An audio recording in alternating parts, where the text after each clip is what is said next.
So I'm going to work through Giancoli 6th edition problem number 15 with some extensions. So the basic problem is the following. The sun is 93 million miles away from the Earth. So let's write that as d is equal to 93 million miles. That's the sun-Earth distance.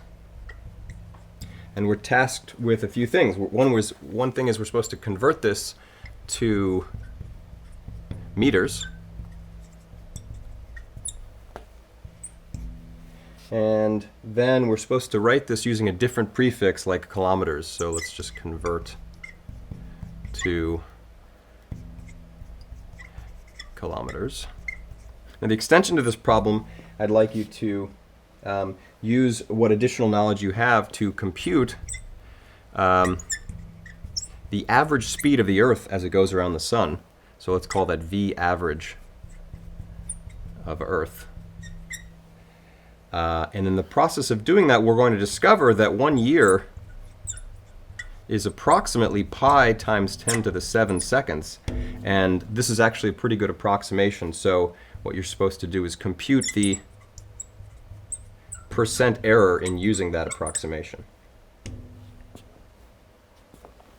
Okay, good.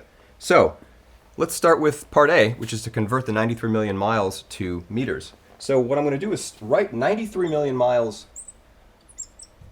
all the way over here. And what we're trying to do is multiply this by a conversion factor or several conversion factors until in the end we put this into something in terms of meters. So what we're going to need to do is first convert miles to something that we know miles can be written in terms of. And what we're going to start off by using, which I'll write up over here, is that 1 inch is equal to 2.54 centimeters.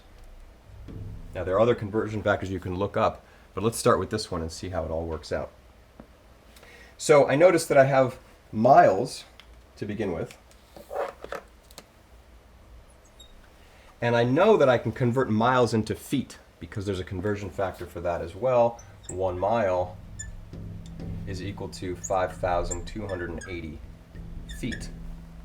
So I can go from miles to feet with this. I can go from inches to centimeters that way. So it looks like I'm going to need 2 other conversion factors as well. So we have our starting quantity. We know we're trying to get this into meters, and we'd like to convert from miles into meters using these 4 conversion factors. So what I like to do is set up, some people call this the train track method, some people call it the factor label method. Whatever I'm going to put here, I know I want to get rid of miles, which means miles has to go in the bottom.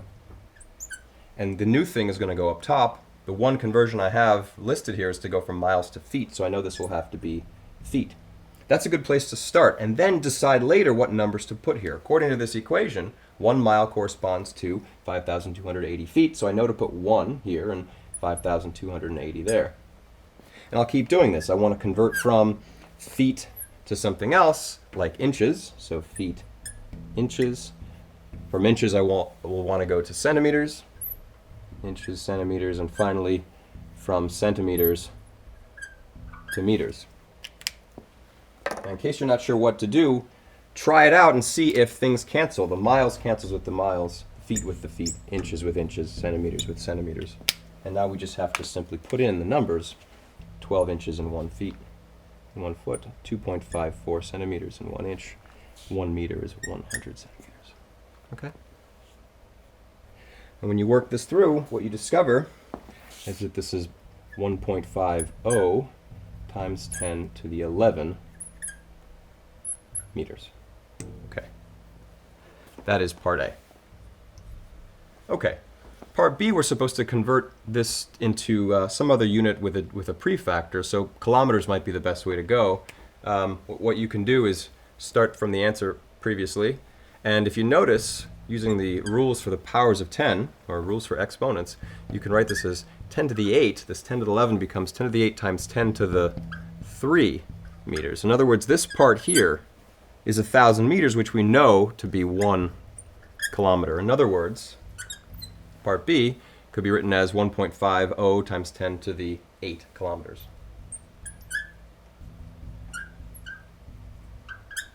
Okay. Part C.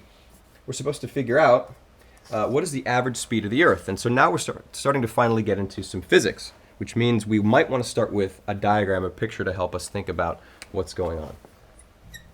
So you imagine the sun is here, and the orbit of the Earth is approximately a circle.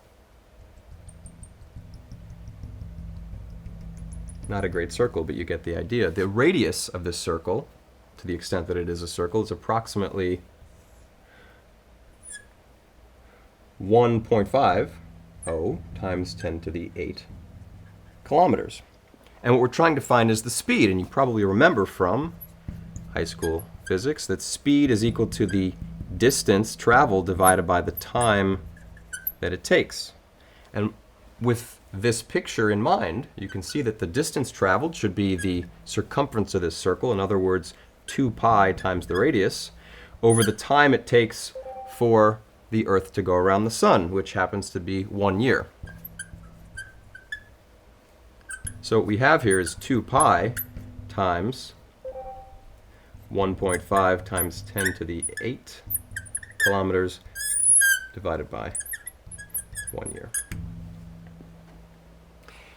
This is the correct answer, but it's not in good units that we can use. What we're going to need to do is convert this year into seconds, and so we have to do another conversion factor. Let's write that over here. 1 year. To convert this into seconds, let's first multiply this by a factor to convert years to days.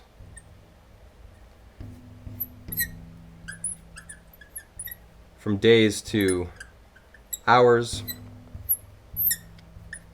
and then from hours to seconds. Now you notice I just made a mistake there. I was going to write hours on the top, but that wasn't going to work because then I would have multiplied hours times hours, which is hours squared. So it has to be hours on the bottom, seconds on the top. Then the years cancel, the days cancel, the hours cancel. We know there's 365 approximately days in 1 year. There's 24 hours in 1 day, and 3,600 seconds in 1 hour. When you work this out, you'll find it's basically 3.15. Let me get that next decimal.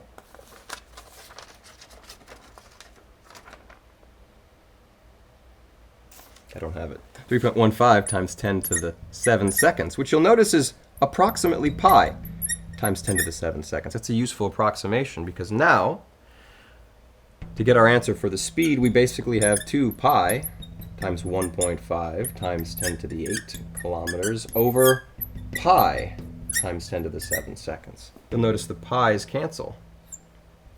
And so this is approximately 2 times 1.5, that's 3.0, times 10 to the 8 divided by 10 to the 7, which is 10 in units of kilometers per second. In other words,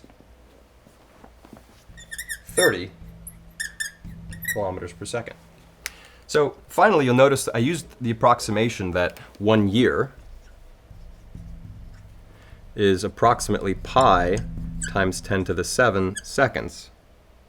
But in reality, 1 year is more precisely 3.154 times 10 to the 7 seconds. And we'd like to answer the question, how much error is introduced by making the approximation that this is basically pi? So let's do that. The percent error for any quantity can be written something like either the approximate value or the measured value, whatever it is, minus whatever the true value is. Divide that by the true value. And then we take the absolute value because we don't want to worry about plus or minus. We just want the magnitude of it. Okay? This part here would be called the fractional error, and then we simply multiply by 100 to get the percent error. So it turns out that this is about 0.4%. And so you can see making this approximation that 1 year is pi times 10 to the 7 seconds is pretty good to better than 1% accuracy. And that's it.